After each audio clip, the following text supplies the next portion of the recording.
Howdy, howdy, howdy. My name's Anaja Sasuke, and welcome back to Reading 001. In this episode, we're going to be finishing Kalinin's proposal, hopefully, and we're going to be starting this episode with the after action report for 2272. Assuming that's an SCP, it might just be what they're calling it. Alright. On November 7th, 2016, at 4:30 in the morning Eastern Time, operatives with Local Mobile Task Force 352 Dalit received reports from Major League Baseball wire services that RHP Ellis Canastota had been assigned to the 40-man roster of the Cincinnati Reds franchise. This event triggered heightened alert notices to be sent to all staff assigned to 2272. At 4:45 in the morning, a second notice was sent through the official MLB channels that Canastota had been called up to join the 25-man Major League roster of the Cincinnati Reds. All available personnel, including the entirety of LMTF 352 delay, were then mobilized.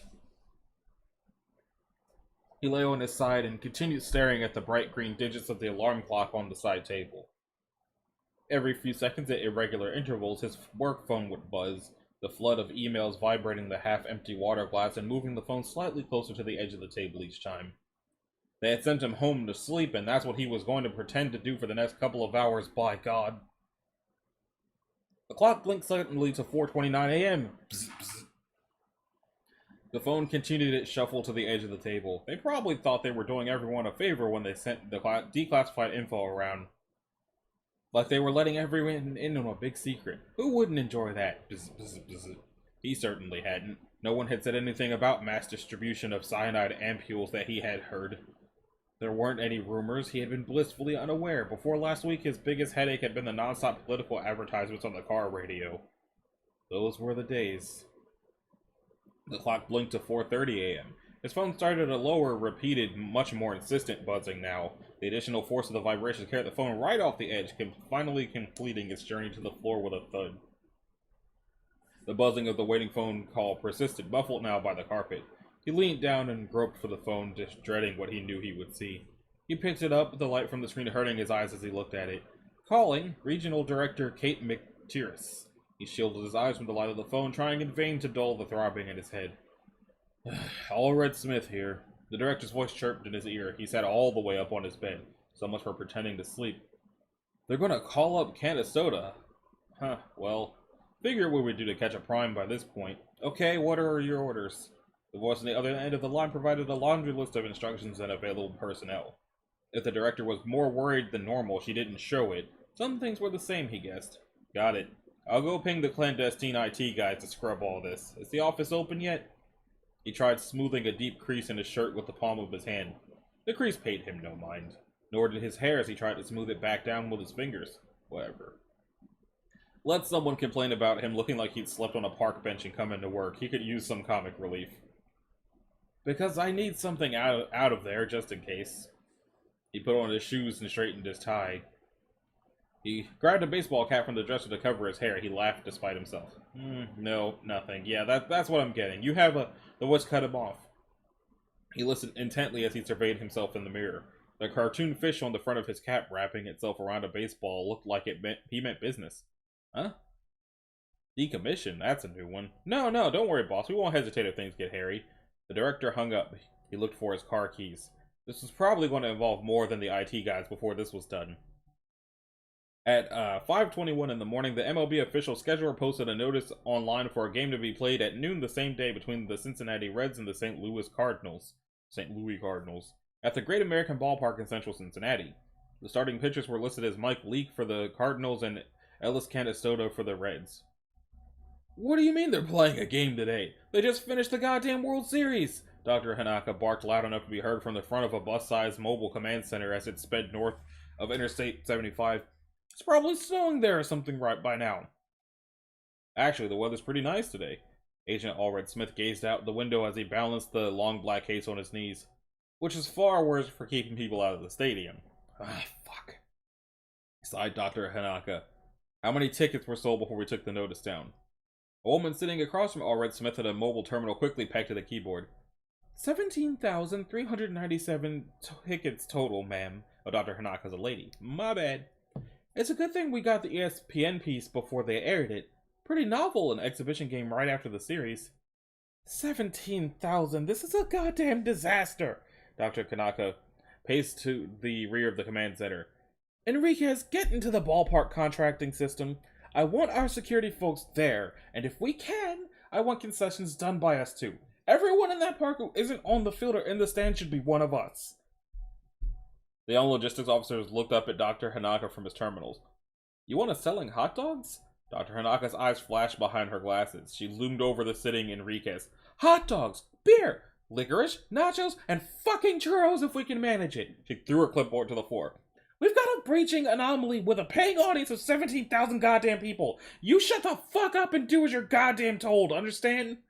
Agent Allred Smith couldn't help but think back to the last time he heard Dr. Hanaka speak at a seminar on academic peer review a few months ago. He recalled struggling to hear the soft-spoken doctor from the back of the room. He coughed into his fist a couple times to conceal his laughter as the unfortunate Enriquez scrambled to fulfill his orders. LMTF 352 Dalit arrived at the Great American Ballpark in Cincinnati at 11:47 in the morning, local time. Given the number of civilians in the vicinity with the specific purpose of attending a baseball game, closing the ballpark was deemed to be unfeasible. By the time the doors were open to spectators, 78% of service personnel within the stadium were comprised of Foundation or Foundation contracted personnel. Operatives at the scene elected to monitor the ongoing events and determine the next course of action. Agent Dunbar stepped into the luxury suite, crammed with wires, monitoring equipment, and computer terminals, befitting an improvised command center.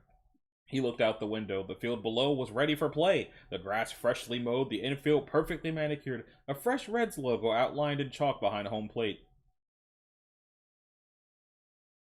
They just posted the lineups, ma'am. You're not gonna like it. Dr. Hanaka sighed. How can there even be lineups? We've checked locations on everyone. None of the players for either team are in the area or aware of the game. What does it matter? Agent Dunbar fidgeted slightly. Canastota is starting at every position. Great, said Dr. Hanaka. More of him. For both teams, ma'am. The room was silent for a moment. All of the members of LMTF 352 Dalet looking to Dr. Hanaka for the next set of orders. She looked down at the game. Cheers went up as what looked like the Cincinnati Reds took the field. She grabbed a set of field binoculars and looked again. Sure enough, every single player was the same smiling, dark-haired young man. Each one's uniform bearing the number 72 on the back, the name Canastota embroidered above. She looked to the signals technician of the group. Greetings? An older man at an especially equipment-laden terminal responded, Aerial sonar readings are negative. There's no one on the field except the umpires. At least he's not officiating his own game. That would be unsporting. Dr. Hanaka put down the binoculars. Narrative officers, I need this info and social media posts out and blanketing the internet within 15 minutes. This is a publicity stunt. See that it's perceived that way. Be ready to pull it back if things don't go well. A group of 3 researchers in the corner of the room immediately pulled out phones and laptops and got to work. Dr. Hanaka moved on. Crowd control. Ensure that all of our vendors are fully stocked with Class Cs. Don't start distributing unless I give the order. A man in a police officer's uniform stepped out of the room, already relaying instructions into the walkie-talkie in his hand. Memetics! I want every communication coming out of that stadium screened for anomalous influences. Use the new AI we've developed. We don't have time to round up human subjects for observation. A frazzled-looking woman in the seats by the windows, concern in her eyes, opened her mouth. She looked up at Dr. Hanaka. She closed her mouth and began tapping on a tablet computer. And you, Agent Allred Smith. Dr. Hanaka now loomed over the agent, reclining in a chair next to the suite refrigerator. I want you in the cheap seats with your toy there. She nodded to the long black case in his lap. He nodded back. Your signal? My signal, Agent. Due to ongoing containment efforts coordinated at the scene by LMTF 352 Delet, spectators at Great American Ballpark were documented to be under the impression that they were watching a non-anomalous game of baseball until approximately 14:52 hours local time, coinciding with the middle of the game's 7th inning. At that time, an individual matching all known biometric data of the baseball player Pedro Borbon and identifying themselves as such took the field and was handed a microphone, presumably as a part of the traditional singing of Take Me Out to the Ball Game during the 7th inning of baseball games. Notable discomfort among assembled spectators was audible as the identity of the speaker became apparent. Let's see. It says Pedro Barbon was confirmed deceased in 2012. Agent Allred Smith surveyed the infield through his high-powered scope. Part of 2272 duty was being familiar with baseball, and he knew a dead player when he saw one. He touched his earpiece. This is way beyond documented behavior, Doctor. Do I have authorization? Dr. Hanaka barked with his ear. No, God damn it! You have authorization when I say you do! You're going to wait until a dead man starts doing whatever the hell it is dead people do here? Your apparatus is set up? Agent Allred Smith touched the tripod directly in front of him. Affirmative, Doctor. Then you'll be able to react in under 5 seconds when I give the word. I'd explain how we need to learn all we can, but then I don't need to explain jack shit to you, Agent. You wait for my signal. Roger that, Doctor. He leaned back in his seat. The dead man was speaking now, the crowd on their feet in anticipation. Pedro Barbone, noted multi-inning relief pitcher and deceased member of the Big Red Machine teams of the 1970s, looked skyward as he held the microphone. I don't know what he sounds like. I've never heard of this man. Sport is a wonderful symbol of the human condition. You will be relieved to hear that, much the same way as in this place. In our perfect society, sport is a sacred pastime. The crowd was silent. Sport is more than competition. Sport creates victors and vanquished. The feeling of triumph cannot exist without the sacrifice of the defeated. You will understand more after we have truly spoken. The dead pitcher, looking every bit the spry athlete of generations ago, spoke with an impassive face. This place, this game, this creation, this is a fine place for us to speak plainly. Agent Allred Smith scanned the crowd for any unusual activity. All in the stadium were still and perfectly silent. For the first time, the pitcher smiled. We have heard a story from your people many times, I'm sure you're familiar, of a man asking his friend, returned from the grave, if there is baseball in heaven. Let me tell you, my brothers and sisters, there is baseball in heaven. The speaker laughed, a high-pitched screeching thing, not at all matching the expression on his face. Allred Smith trained the scope on the pitcher's face. And today, we can all see together, they have baseball in hell, too. As he stopped speaking, the house organ came up, the familiar notes of the traditional song of the 7th inning stretches across the country ringing out. Pedro Barbone doffed his cap for the silent audience and faded away into nothing. The organ continued. No one sang. Communications via social media and personal messages from civilians in attendance of the game increased greatly following the remarks of the unknown entity during the 7th inning. The number of messages, combined with the content indicating what had occurred, necessitated elevated containment protocols. At 14:59 hours local time, Dr. Akane Hanaka authorized the decommissioning of 2272 and mass deployment of amnestics. The precursor agents had been authorized for distribution at the end of the 3rd inning. Every refreshment item served in the ballpark had Part A of Class C 2-part amnestic. Based on field studies and their own observation of the game, the task force chemists assured Dr. Hanaka that the penetration rate was in excess of 90%. More than enough to ensure memory alteration and suggestibility among the critical mass threshold of the crowd. Dr. Hanaka nodded and barked some words to a nearby headset. A small prop plane carrying a banner behind it reading 2016 Winter Exhibition and previously circling the stadium throughout the day, now swooped low over the Great American Ballpark, looking to have just enough altitude to avoid hitting the lights. A great plume of scarlet smoke billowed from the rear of the plane. Part B was being released. The reaction would be powerful enough to allow the narrative team to construct a plausible mass delusion that would hopefully obscure all details of what the crowd had watched here today. As the plane flew overhead, Agent Allred Smith adjusted his gas mask and lined up his shot. The camera mounted on the tripod was a delicate, finicky instrument, and the satellite link was proving tricky. 3 different observation modalities, including a converted form of the sonar feed, were needed to achieve the necessary viewpoint in which 2272 would be obliterated. The research seemed to indicate that capturing the image of 2272 in a format which would allow it to be both observed and unobserved would render it unstable as a coherent memeplex. Or something. The reasoning was above his pay grade. The green indicator light flashed on. He trained the camera on the field, making sure to capture the players on the field, the man waiting on deck, and both dugouts, all the smile likeness of Ellis Canisoda, number 72, right-hand pitcher. All visual feeds were in tandem and functioning. He took the shot. At that moment, the billowing red cloud of smoke descended on him, obscuring the field, the seats, and all of his surroundings. He held the mask tight in place against his face, ensuring that none of the air around him leaked in. The amnestics officer would be pissed if they had to reconstruct his memory. A wind kicked up from the north, blowing out over the Ohio River and carrying the smoke out over the right field bleachers like so many fly balls hit before. The view began to return as the smoke dissipated and retreated. Agent Allred Smith dared a glance down at the field. Empty! 4 dumbstruck umpires were congregated around the pitcher's mound, doubtless discussing whether to call the game before their minds were temporarily thrown into a suggestible torpor. No players on the field, in foul territory, or in the dugouts. Not a Ellis Canastota to be seen. An image appeared on the camera's viewfinder. Agent Albert Smith looked closely. The image he had taken, the image that had apparently neutralized this long-running anomalous phenomenon, was not of the playing field of Great American Ballpark. In its place, a black and white team photo showed on the camera screen. 25 men arranged neatly in rows, wearing uniforms that he recognized as those of the first Cincinnati Redleg teams. All 25 men bore the exact same smile that he had come to recognize as that of Ellis Canastota. Unlike a typical team photo, this photo was taken at night under the stars. 9 moons could be seen in the sky. A sign propped in front of the smiling squadron read, "The past, the future." All 25 men were holding their arms out in front of them. All 25 men were missing their hands. Well, that's spooky. Standard Dream Report 66Y992.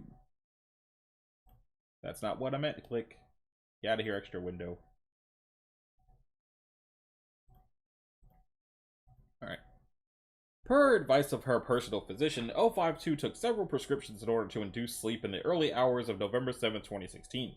Upon awaking, 2 reported a manifestation of 990, the first documented instance in which the anomaly has appeared to an overseer. Given the nature of the information contained within the dream event, this form is transcribed and is presented as dictated by 052 to Blank, her personal assistant. So, personnel, 052. Estimated degree of recall, 83%. Anomalous entity present? Yes. Likelihood of actionable intelligence? High. Oh god, this is too big. I've made a horrible mistake. It's just... I have no idea. I didn't know. It's obscene, really, to say these things. I don't know what else to say. What? I mean, okay, yes, I can get it down. I can think after. In 1978, I had a child. This is something that's highly discouraged for those in our position for obvious reasons. Who was the father? Don't ever ask me that question again. I'll end your life, I swear it. I had a child because I needed a bit of the future in my life. Something that would go on. It was a stupid reason to bring life into this world, but I'm a human, and I do stupid things. He was 3 years old. His name was Gabriel. And then he died of a terrible wasting illness that our best doctors could not treat. He died with my name on his lips and convulsions racking his little body. Someone reading this file knows how that came to pass. I know it was you. You're afraid to ask now, but I see it on your face. I'm coming to the point. Gabriel came to me last night. No, damn you. Not like a dream about a dead relative or some other silly nonsense. He came to me. He brought me to a hill. Atop that hill was 990. Crucified, beaten so badly his face wasn't a face at all, his hands missing. His suit was impeccably pressed. Gabriel smiled up at me, forever 3. You think that you'll break down at moments like these, because who hasn't thought about moments like these, no matter how childish? You think that you will weep with joy and gather everything that you've lost in your arms and that things will be okay now. That you didn't make such horrifying mistakes, that you will be forgiven. When my dead son looked up at me, all I felt was terror. Terror so great and overwhelming that I thought my heart would stop. I've never known anything like it. I was paralyzed. This was not right. This was not in any way right. And, oh God, and then he spoke. His voice was a man's voice. Worse than that, it was the voice I had imagined his voice being if he had grown to be a man. The smallest little fancies, shamefully foolish little hopes that were impossible and weak. And they were on display for this thing that is hunting us. What's that? Oh yes, it's hunting us. He said to me, oh God, he said to me, I've missed you, Mommy. And it was like being shot in the chest. I felt as though a great fist had closed around my head, squeezing the tears out of my face. My grief being wrung out against my will, against my screaming fear.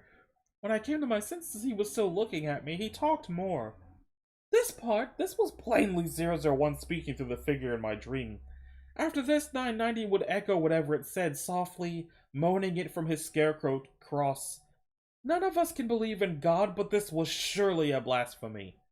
I'm going to try and remember what it said for all of our sakes. Okay. Here's what it told me. And I'm going to read this in, different voice. You're tempted to think of us as your fathers, your gods, but we are actually your children. We're not quite your children, because we came before you, but we love you like a child loves its parent. You know what I speak of. You have seen a future that is really a past and a present. It's our world. It is all that humanity is capable of. We live our days in paradise. Isn't that what you want for your children? Knowing that while you might suffer, while you might die, your children will see the better days, the sunlight without end. Maybe they won't have to die like you will. And so it is. We do not hurt. We will not suffer. You and the others like you have brought us here. We are the perfect children of the perfect mothers and fathers. What no child says of his parents, but what every child thinks, is this: I am glad that I will live to bury these people. I'm glad that they suffer on my behalf. I am glad that it is not me who is to die. For many, many years, these were feelings that brought shame. It wasn't until the latest stages of our perfection that we understood. This is a guide. This is order, demonstrated for us by the oldest of societal units. I need a glass of water. He giggled like he did when he was an infant as he finished that part. Oh, Jesus, more history. God, I don't want to say this out loud, but this is the story. I was raped as a girl. It was a stranger in an alley, and it was the most horrifying experience of my life until my dead son explained our proper place in the cosmos to me. I cannot begin to describe how violating this was, except to compare it. It's okay, you can look horrified, I allow it. Then he came to the heart of it. Here's the rest of what he said. Parents sacrifice for their children, don't they? Expend every little bit of flesh, will, intellect, everything they have, so that their children may live an extra day in the hope of the sunshine that never ends. That's as it should be, you will remember. Many, many years ago, your kind left. We didn't figure out how until several centuries after, but somehow you transmitted yourselves far beyond even our reach. Some among you secretly understood the more forbidden aspects of space and time. You fled.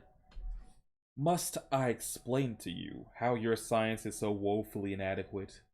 How your knowledge was stolen, and how we whittled away the last bits of it until you convinced yourselves that you just appeared on your little planet spontaneously? I will return some of your knowledge. You'll remember it because your society, even so removed from us, is teaching it to you even now.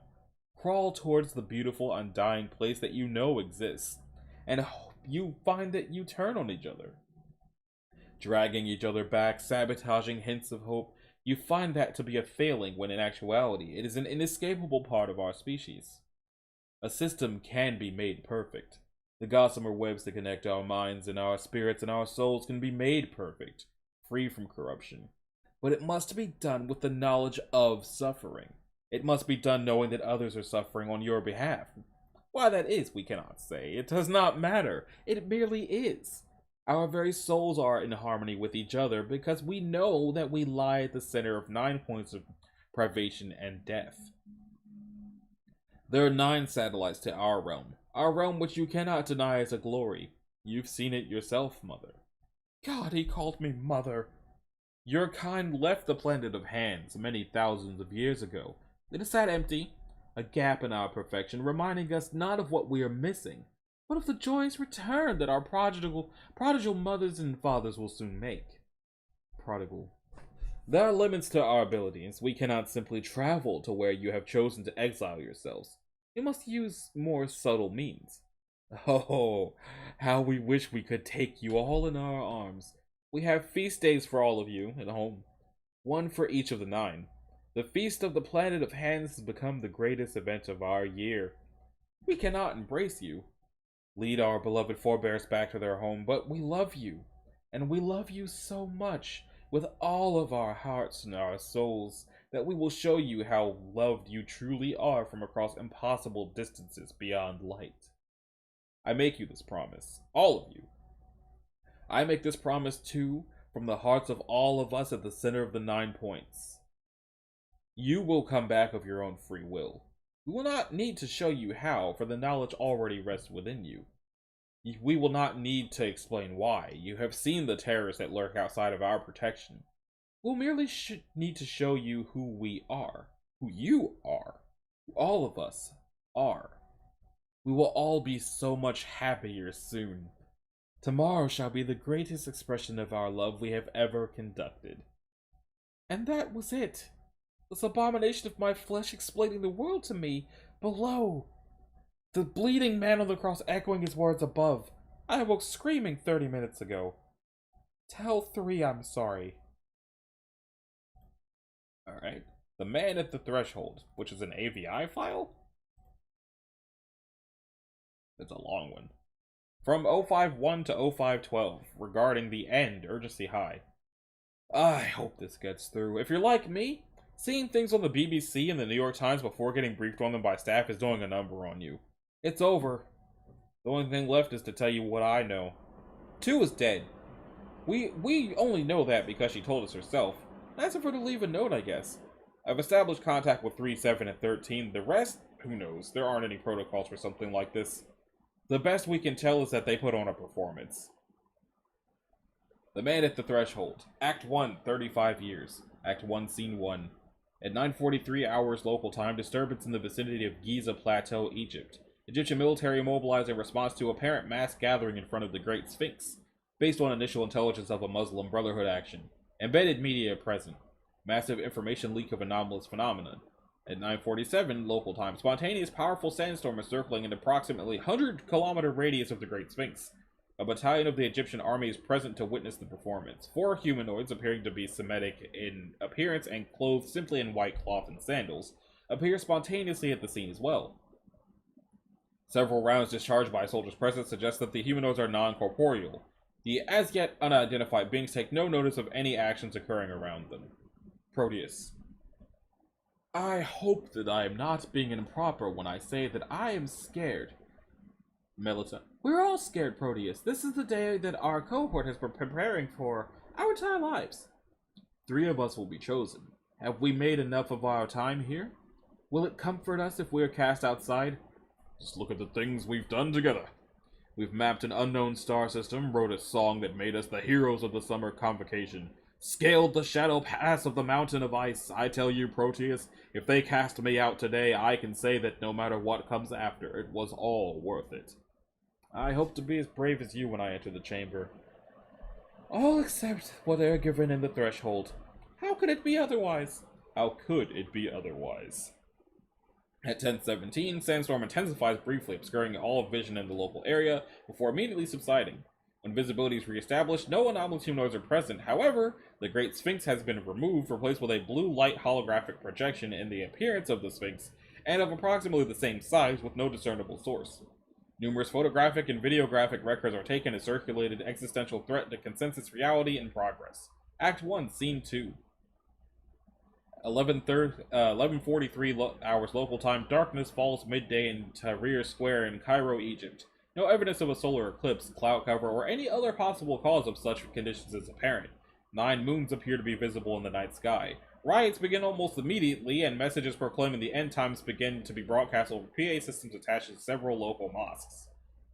Images corresponding to the 4 humanoids appearing at the Great Sphinx are projected by an unknown source onto the side of the Magama building, visible to all within the square. Activity stops as sound begins to accompany the images. The man. This set of 4, born on this day, 35 years past, are you ready to enter?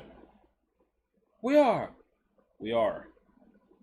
Do you see, as it has been intended, how even those cast into exile may have a taste of our beautiful world, and how those that remain have shared the shadow of death with those that must take their leave now? We do. We do. Look then out at this world. On this day, this is the threshold. This is the place where human society is made. It is here that the salvation of the few, so great in its perfection, so sacred in its magnificent beauty, is earned by the fate of the many. It is they who will make the ultimate sacrifice, and they who deserve our love and our honor most of all. Do you choose to pass the threshold of your own volition? We do. We do. Meletta Snowfall of the Shadow Peak, step forward. I'm ready. You shall dwell on the planet of eyes. I accept my duty. Aegis Skysail, third denizen of the Watch Cliffs, you shall be taken to the planet of Skin. I accept my duty. Aegis appears to stumble slightly, close to fainting. Monashir Violet Light, the Lady of the Tower. I stand ready? You shall remain. Remember always the great love of your departed sisters and brothers, now and forevermore. I shall. Monashir begins to weep. Proteus Hammersmith, the Wayfinder. I stand ready. You are to come to the planet of hands. 12:32 hours local time. Upon concluding with the above dialogue, daylight returns to Tahrir Square. Of the estimated 10,000 people gathered in the square, several thousand spontaneously lose vision, and several hundred appear to instantaneously be flayed alive through unknown means. All other persons present in the square no longer have hands after the conclusion of the anomalous display, instead having completely healed stumps. Regional news networks, in particular Al Jazeera, begin to run coverage despite attempts at coordinated interference with dissemination of information. All nations have put their militaries on high alert, and a few look to have already taken the opportunity to settle a few scores in the confusion. That's the only thing that makes sense now, really. What do they think they're mobilizing against? A way to look like they're doing something anyway. The churches, mosques, synagogues, etc. are overflowing. The Abrahamic folks are convinced that judgment is at hand. Everyone else just sort of figures that we're all fucked. The first reports of murder-suicides are coming in. Not as many as we might have expected, though. People have options. 001 made sure to let them know that. Act 2, The Traveler Prepares. Act 2, Scene 1. 15:21 hours local time. Reports emerge from Beijing of the embalmed corpse of Mao Zedong ambulating under its own power from its mausoleum and into Tiananmen Square. Visual confirmation emerges on Xinhua news service outlets several minutes later. An anomalous humanoid projection, similar to that seen in the part of Proteus in the Cairo disturbance, appears in the middle of the square alongside the corpse of Mao, which appears to have assumed the role of the man. There's no sense in lingering, we all have our appointed places. But there's simply no sense in it. Our world is immense. Our use of its resources efficient and wise. Surely none of us must live in exile. Problems of the far future become problems of tomorrow for a race that has no end to its days. There must be a way to manage it. If all women and men live for as long as they care to, we must have no need for births. What purpose the creation of life if it is to suffer? I have had this duty for a very long time, my friends. These are not new questions, and my answers are not new. Our kind ascended when we understood the true nature of ourselves. We must always be able to create new life. Our minds, subtly interconnected through the air and through the dreamscape, turn dark and destructive when the act of creation is taken from us. What of suffering? What of the cruelty that lives on our 9 moons? Suffering? Yes, there is suffering, it must be so. And we must know of it, taste of it, build our houses upon its foundations. As life preys on life, so does human enterprise need vast inputs of suffering. It binds us together. The knowledge that there are others that cannot have what we have built affects us deeply. It's a cornerstone in our souls. That is something we discovered a very long time ago. It is vital, and it was this discovery that paved the way to Heaven's Gate. But cruelty, no. We do not do these things because we wish to cause pain. We do it for those that remain in the wondrous society that we have built. We have given beauty and truth without end to those that are chosen. If even one person may taste of the infinite good, is it not worth any amount of finite suffering? But why must it be I who pays the price? My friend, come with me, I shall escort you. At 15:59 hours local time, upon conclusion of the anomalous occurrence, crowds in Tiananmen Square become highly agitated, tearing apart the corpse of Mao Zedong and resisting an assembled cordon of riot police. Leaders of major world governments have begun issuing statements urging for calm among their populations as scientists struggle to explain the occurrences in Cairo and Beijing. Thousands are reported to have died in civil unrest in population centers throughout the world. Act 2, Scene 2. At 16:10 hours local time, which is about 4:10 in the afternoon, the Three Gorges Dam in the Hubei province, China, spontaneously disappears. The immense volume of water being held back by the dam previously does not move. Within minutes, helicopters operated by local emergency authorities are on the scene. Humanoid projections appear on the vast surface of the wall of water. What is this place? Do you see our planet in the sky, that wondrous blue sphere?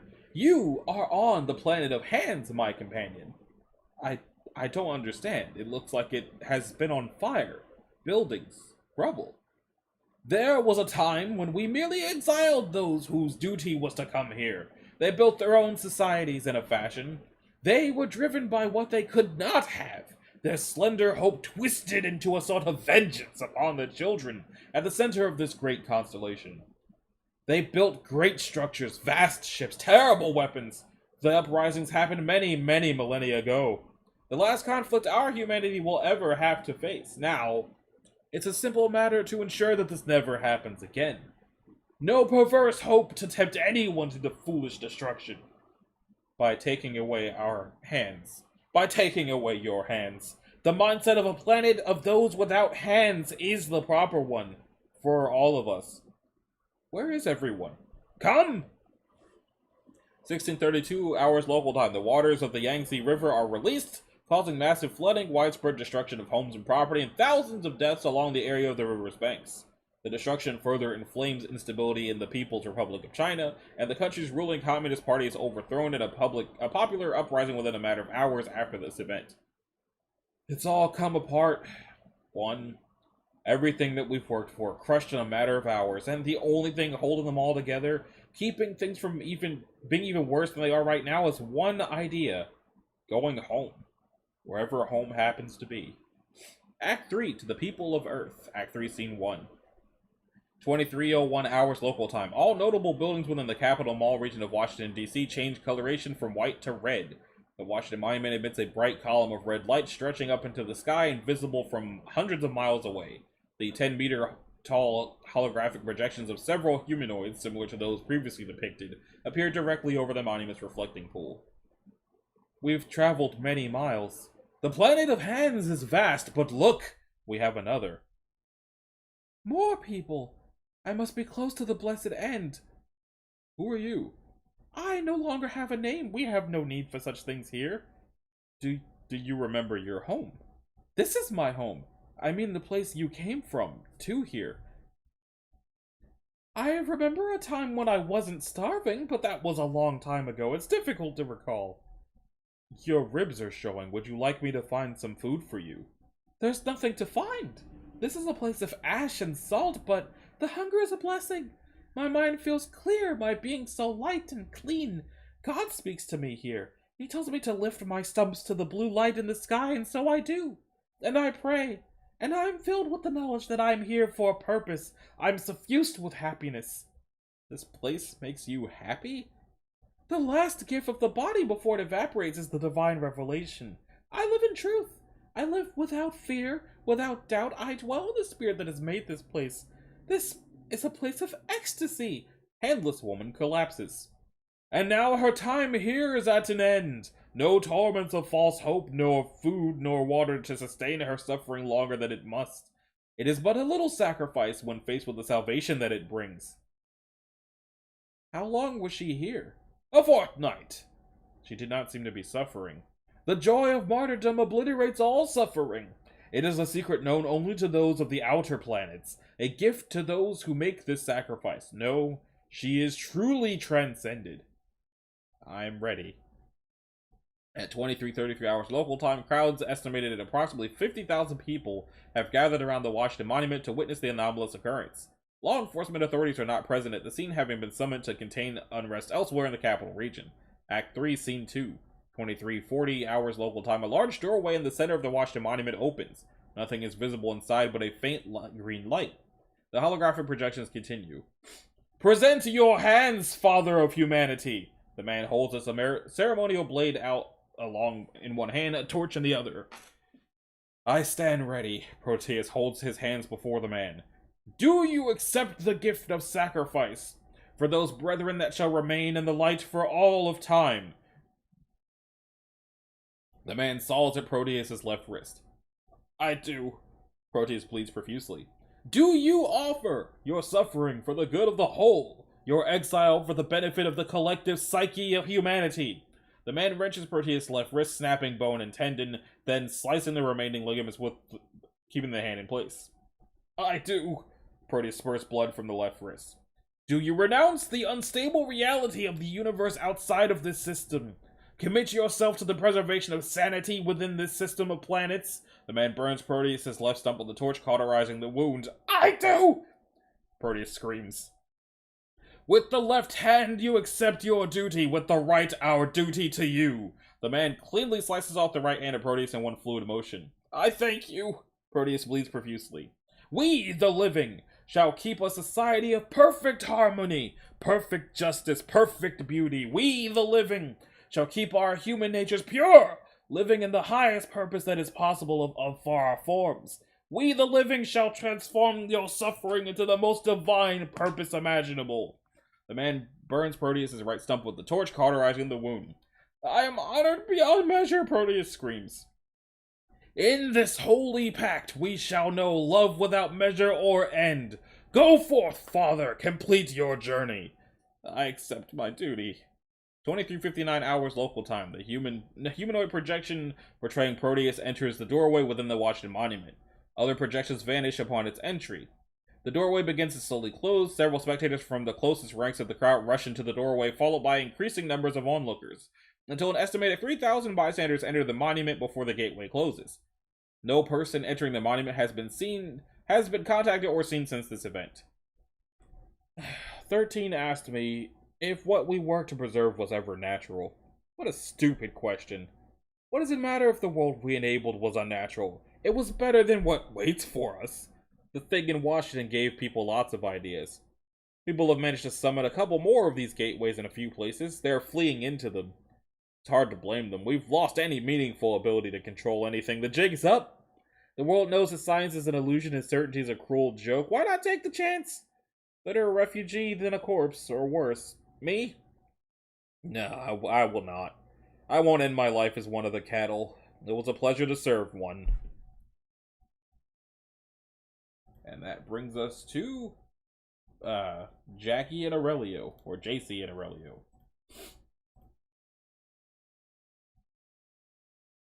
Casa Jacinta de la Casa. Aurelio always rides too fast. I told him as much on the last night I saw him. You really need to die in a way that will leave such a mess. It's so unfair to the rest of us that we have to see you like that. His reply was always, to hell with you all. I'll be dead, what do I care? Ha ha! Here he comes on his bike, teasing around the hillside curves as the Ciudad comes into view. He's by himself, and this is worrying me. He's been bringing large crews of the new Barcaros with him lately. Trucks and equipment and tools into the tower, but now? Just him this time. How many are left? Does it matter? The empty city is cursed just as much as it's haunted. The new Barcaros crossing the same river as the old ones. He slides around to a stop in front of a little market, spreading dirt everywhere to the infantile delight of the ever-present Maximo and Ernesto, seated in their pensioners' chairs in front of him.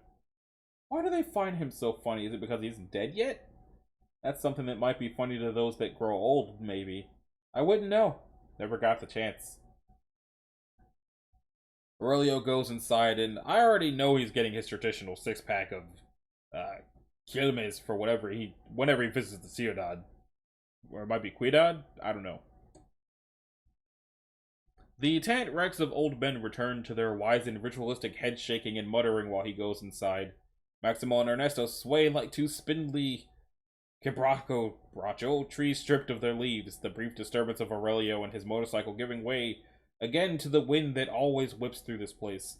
Wind is madness and impermanence and slow grinding destruction.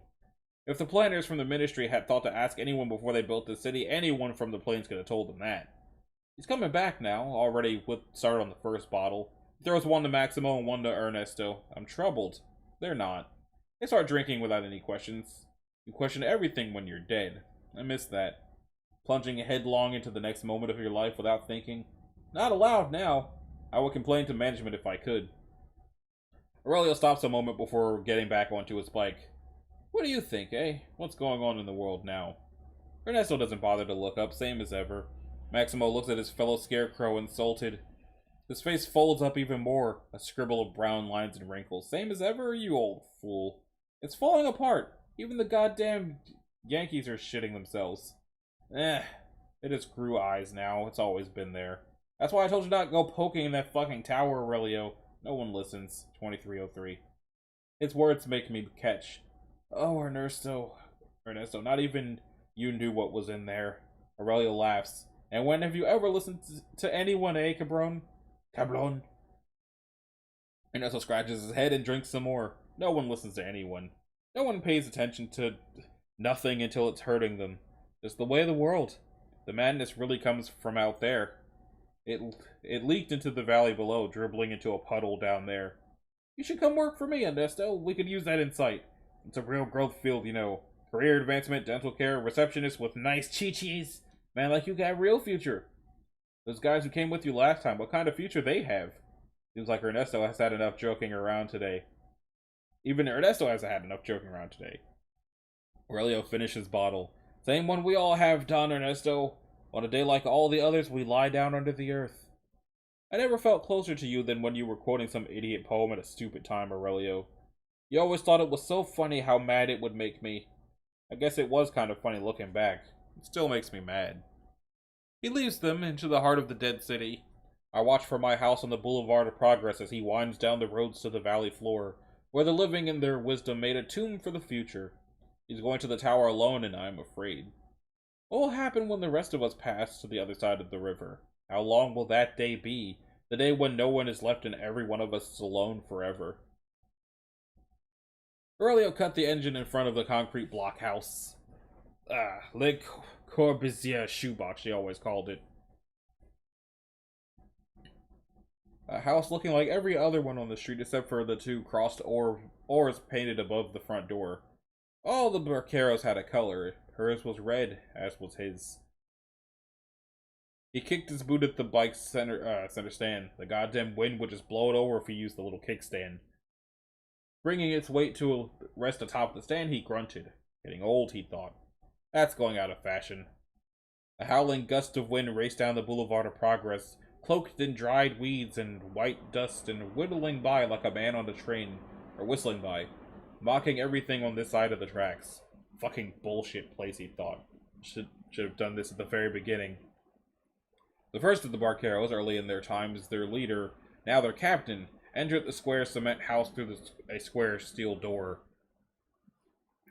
Little clouds of brown dust spilling out from the hinges to join the dirty wind outside. He stepped into the house. Boarded windows and impregnable walls ensured complete darkness. He closed the door behind him. He opened his third bottle of, Quilmes. The only thing visible was the outline of the door behind him, dusty light filtering to the shape of a wand square.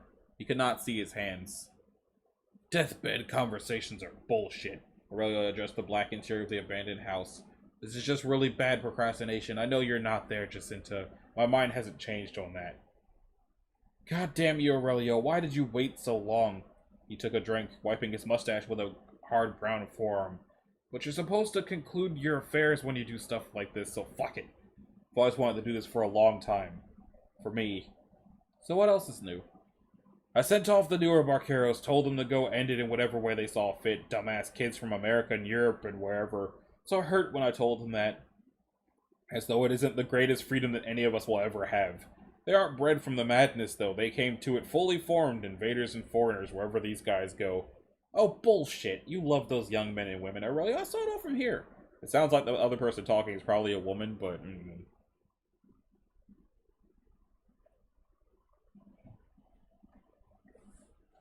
This is really long. Is this just, like, the survivors of the aftermath of everybody leaving? The older ones just went home. Eduardo and Mariella and Frankie and the others melted away. I didn't tell them what I was going to do, but they knew anyway. Friends are assholes like that. I saw Eduardo on his own 2 days ago. I think he would have done it if you hadn't thought of it first, Aurelio. You two were always like brothers. This is going to shatter his heart into pieces.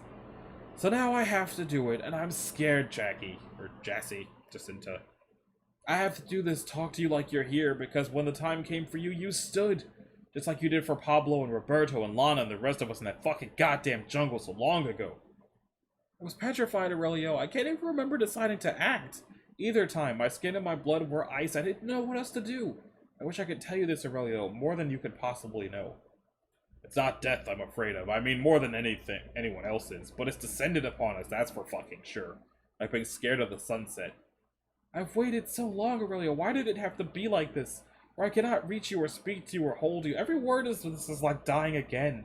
It's taking me apart in ways I can't understand. Please don't stop. I'm afraid of that top floor. I'm afraid of going back in there. I'm going to try to it's going to try to convince me to do something else.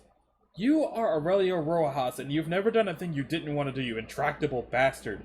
God damn it, I wish you could hear me now. I wish I weren't behind eternities of space and time and void. I wish we had just left everyone else behind and vanished into the streets of Montevideo like we should have. I'm stealing what's left of you, using it for my own purposes, reconstructing the dead to fit the spaces inside. I'm going to twist the shards of what I have of you that remains, grind your memory into something resembling courage, my last crime against you. Aurelio finished the bottle, casting it forth into the darkness. He heard no sound. God, what a fucking obscenity. I hated it when people would go to the stones in the cemetery, as good as digging them up, but this is worse, Jackie. I'm sorry. You damn fool, Aurelio. You can't rearrange me. You never could. That's why you liked me. He ran his hands up from his forehead into his thin, brittle hair. The echoes of his voice in the cold tomb house reflected back to him from the walls. The words sounded just a little different somehow in the split second it took to reach him again. The darkness was pulling his mind too far outward. A familiar feeling to a Barquero. It was time to leave. I'm sorry for all of it. Sorry that you weren't here to see out the end of this spiral. I'm sorry that I made it out and not you. But I'm gonna fix that shit now.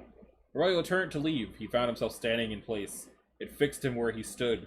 The allure of the inner consciousness desperately clawing and shredding and tearing its way to the waking world, burning everything around it. The allure of death, in service to the birth of something, even something terrible. The longing of the tower. Its pull grew further by the hour. I am here, Aurelio. I am with you until the end. A shadow, maybe, but it's my shadow. I will walk with you. Aurelio Rojas, captain of Mobile Task Force Phi 9, reached his hand into the dimly lit square hanging in the darkness. The door opened, caught by the wind and slamming against the outside wall. The boulevard was a tunnel, a private gale rushing between row upon row of abandoned concrete houses exactly the same as the one he left now. No garbage, no wrappers or papers or cans being blown about by this wind.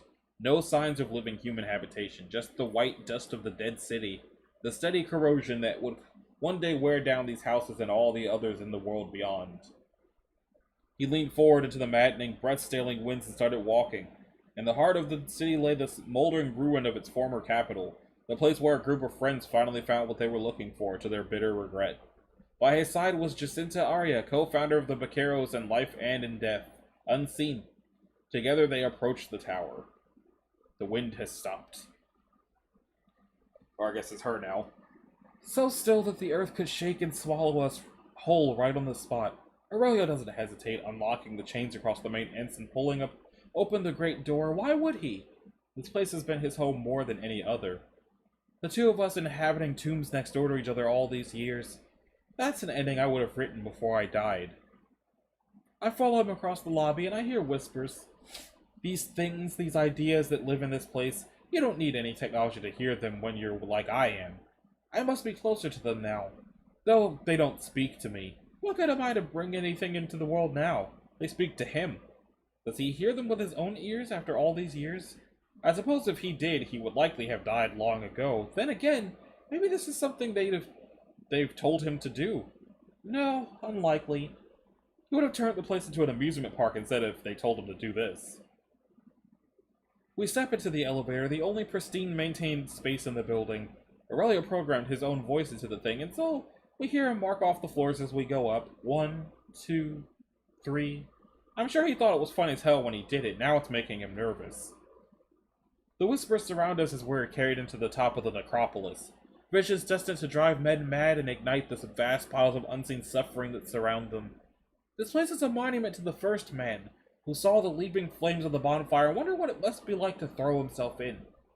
It's a mercy, really. A world that had been going mad long before this spared the worst of its successes, the human mind built with a collective failsafe in the middle of one of its many banal errors.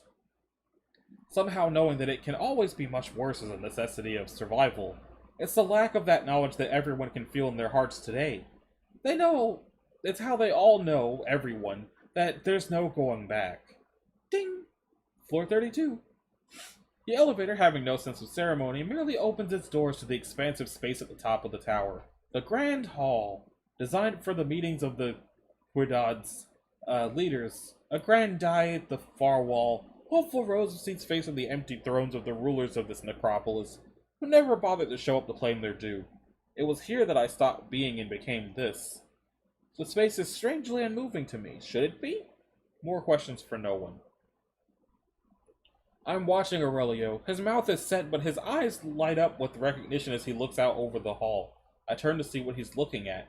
I expect to see the man like we did last time, walking us through our inferiority and the greatness of his apex predator world. Instead, it's a woman, tall and stately in flowing purple robes, an icefall of white hair frozen down over her bare shoulders. Alabaster skin like a Roman statue. She's looking back at Aurelio. Her face is wholly unconcerned, but her eyes, so blue as to be white like her skin, so cold that I can almost see Aurelio's breath as he stands before her. A woman with a gaze like a refrigerated hospital basement. Hateful sterility, frigid contempt. A death goddess with no hint of humanity. She would be beautiful if it weren't for her eyes. Aurelio comes to a realization at the same moment as I do. You're from the play, he says. You were here the first time, and you were there when the world went mad yesterday. Mona Sheer Violet Light, Lady of the Tower. Didn't realize that was a literal title. In the space of time it takes him to blink, the woman is 10 meters closer to us. Walking is apparently beneath her. She flickers and reappears. Even before my last night, I knew better than to mistake someone like this for an apparition. She holds the same position, same expression. Unlike Aurelio, she does not blink. The impression strikes me that we are not important enough for her to dignify us by moving. Gonna say something? Aurelio asked. You were a minor character. Did you forget your lines for this one? Not his voice, not his face, not his smell, nor his posture changes. Nor his posture change, but I sense the terror's avalanche within him, giving way suddenly from the rocky cliffs of his mind. One of the abilities I maintained from my previous life. I begin to understand what he was afraid of. He blinks again. She flickers again. She's right behind us. I half expect her to kill Aurelio then and there, but the hateful woman statue is looking over his shoulder instead. In front of us are more people. These people move, breathe, are alive. In this place, it is they who are the apparitions.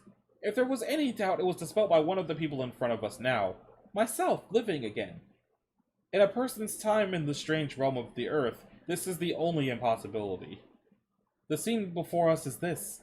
The Barqueros, the old Barqueros, are talking amongst themselves. Things are getting heated. Some of us think we've gone too far up in the tower, that we need to leave now. Leading the opposition is myself. Others think that this is the culmination of our exploration. Don't ever call it research. And Aurelio, with a little more hair and a little less belly, is speaking for this group. They are all shouting now. I remember this part. You've let yourselves be seduced by it. The world is a labyrinth and this is the center. What do we gain by knowing any of this shit? What did we spend all these years looking for? A gyre of points and counterpoints swirling under our feet as we try to make sense then and there of the decade we burnt up in pursuit of the deeper currents. Then and now. I can feel the sharks circling in the waters underneath us. A fish's sense. The electricity is all wrong in this place. Here is where what is happening diverges from my memories. The Barqueros all stop talking. The ghosts before us hold their positions, simulating the movements of breathing, of waiting. This was where Aurelio told us that he was going in and damn the rest of us if we didn't. I can see him, the real Aurelio, replaying the moment in his hard head. The woman behind us speaks finally, a voice like mist breathing from an icy cliffside down onto the rocks below. Cold, slow, half-whisper, she says, choose. Like an injury, a person learns to live with different kinds of regret. Some kinds ache softly in the knees or the wrists, returning for a visit when the rain comes down. Some kinds are a pinched nerve, pain that from time to time prevents you from turning your neck to look back over your shoulder. The wounds we get when we hurt ourselves hurt others for what we think is the right thing, though. Those don't close, they fester, infecting every other decision within you. This day, so long ago, is a knife that has been sticking out of Aurelio's chest. His hand is creeping towards an invisible hilt 3 inches from his heart, even if he doesn't know it. The voice of the mist behind us breathes again. A little louder this time. Aurelio feels it like he feels the wind in the forsaken valley below. She says, knowing all of the things that you know now, Aurelio Rojas, what do you choose? I turn back to look at her. The bitch is smiling now. A neatly diagrammed problem. If Aurelio expresses desire for a different outcome, it destroys him. For every death, every one of his years after that night at the top of the tower is for nothing. The tower, more than anything, taught him what it really is to carry a burden, to be haunted. To renounce the mistakes of the past will pull the knife out of the wound, but the corruption merely spreads under the healed skin. The pain is so great. I can see it in him every time he comes to this goddamn place, but without the burden, the journey becomes pointless. A question to rip a man's soul from his body. If Aurelio makes the same decision again, he undersigns their decision to call us back to their hell. We had an advanced screening of the performance that ended the world yesterday. Knowing what we all do now, does he choose to witness again? To call others to it? He can stand by the certainty which has led him to where he is today, but the ground on which he stands is falling away by the second. The possibility of his curiosity being akin to complicity with the atrocity being visited upon everyone is one that threatens to crush him. This question, posed by the tower, is forcing a clarification of his situation. Utter annihilation or unforgivable collaboration. I watched their performance in awe on that night, visions more powerful than anything we had ever gotten with the herbs that we went so deep into the jungle hell to retrieve. A society of indescribable beauty, the inescapable damnation of the planet of hands, the eviscerated nightmare love with which they regarded us. An experience speaking to the deepest level of human expression, unspeakably alien to anyone with a speck of humanity left. It's no wonder that they tried to drive that from all of us. I was the first to be called. To them it was a reward for finding them first. Come back home, the spectral man told me, eyes beaming with tears of twisted happiness. It seemed the only option, really. The only sane thing to do when faced with such magnificent beauty was to surrender. I could see it in all of us, transfixed. I saw it in me, too. What they saw in me was a way to eliminate the last threads of resistance holding us all back. And behind that, part of me open to the beauty of the world and its fine systems was something else, something older and wiser, something that walked hand in hand with the darkest fears that we hold, something red. Through tears of ecstasy and joy, my hand found the long knife hanging from my belt, and in one fluid motion passed down to me through what is dismissively referred to as the reptilian portion of my brain. I opened my own throat, deep enough that my hands were not enough to staunch the curtain of blood pouring out of me. Blood enough to wash away even the visions crafted by this post-human non-humans. I fell to the floor, weakening instant by instant, my breath stolen by the impossibly gaping wound I had made. The cold of the room passed directly into me, then the freezing cold of the night outside. By the time Aurelio got to me, I was filled with the blasted chill of the black spaces between the stars. Here are the last moments I saw in this life. Half of the Barqueros running like hell back to the door, half of the Barqueros weeping with joy as their hands piled up in front of them one after the other. Aurelio holding his coat to the ruin of my throat, praying aloud to the only saint he recognized, as though this were not something guided by her hand as well. The cold being followed closely by its brother darkness, and then no more. The sight of Aurelio faced with this choice makes me replay those moments in a way I have not done since they happened, and I would sooner cut my own throat a thousand more times than have him assaulted with his hideous suffering once more. I would do it 10,000 more times to be able to help him. I don't know what to do. Aurelio turns away from the past arrayed before us and towards the gloating, icy face of the future. His hand is in his pocket. You should have tried this in America somewhere, he says, or some other place where they think they have this shit figured out. He's been replaying the last time we were here too. I see it now. His hand is moving around whatever is in his pocket. She replies, that you don't make the choice doesn't make it cease to exist, Aurelio Rojas. A dynamic state in the system is still well within its bounds. We accounted for your truculence in any event. Aurelio's hand moves slowly out of his pocket. From the way his arm is trembling, I can tell that the movement is involuntary. There's nothing in his hand. A second later, a small metal box with a steel switch floats out of his pocket of its own accord. Aloft on a stillborn wind, it drifts away from Aurelio, stopping in front of the woman. She sneers, finally finding something worth her contempt amongst her cattle. She even goes so far as to raise her hand up, closing it into a fist. The detonator is crushed into a tiny, jagged point of metal. It clatters onto the ground. Who is more God, Aurelio Rojas? The cow, squeezing out more life into its putrid field, unreasoning, vacant? Or the overseer, tending to the survival of that cow, adjusting the conditions in which it waits to serve its purpose, mending its organs and its flesh when the purpose requires it? The hatred is not warming her voice. Is this what we are truly when the mask is off? She continues, surely even you were not so stupid as to think that we did not notice your kind attaching the explosives. You must have known that your actions are clearly laid out before you even made the decision to pursue them. Meaningless, empty gestures, ill-considered, petty, much in keeping with your forebears long ago. The woman in the purple robes raises her other hand. Aurelia slowly rises into the air, held in place by the forces governing this skyward monument to fertility that we have been so eager to discover. She spreads her arms, and thus are Aurelia's spread open as well now, a hovering Christ mockery.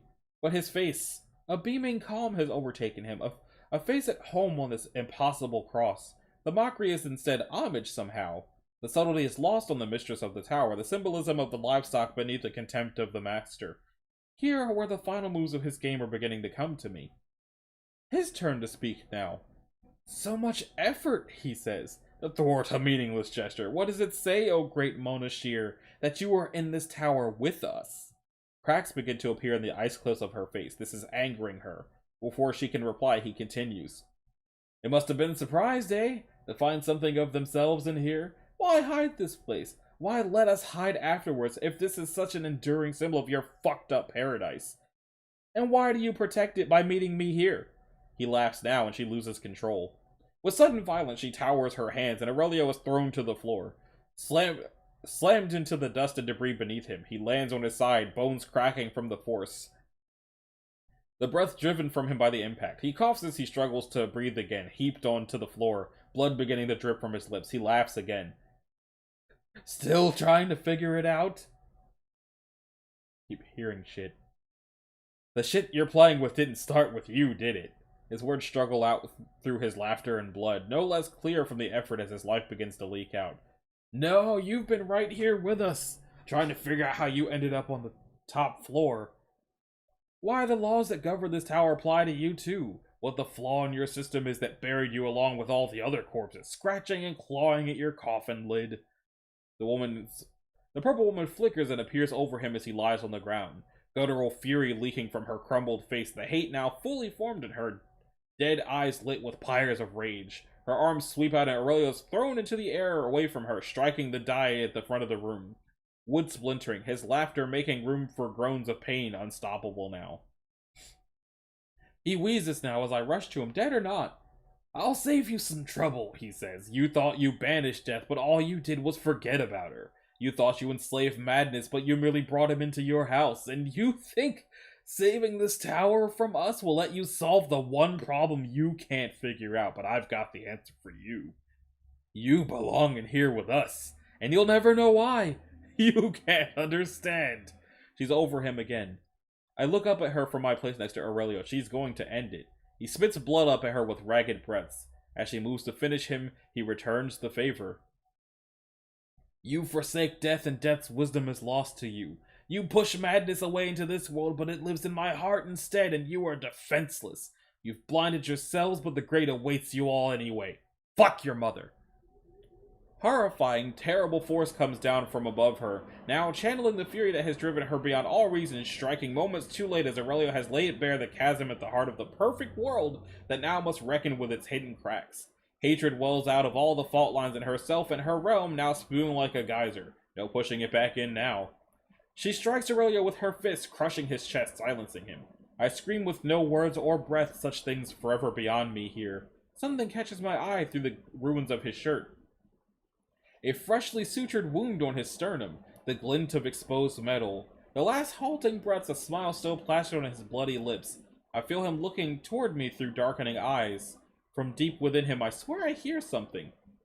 She hears it too, the terror of something impending, building within her at Aurelio's words now seizes her. The madness lives in his heart. It lives in all of our hearts, decaying every system they touch, even from our living tomb in the stars. They will never outrun it because we are they and they are us.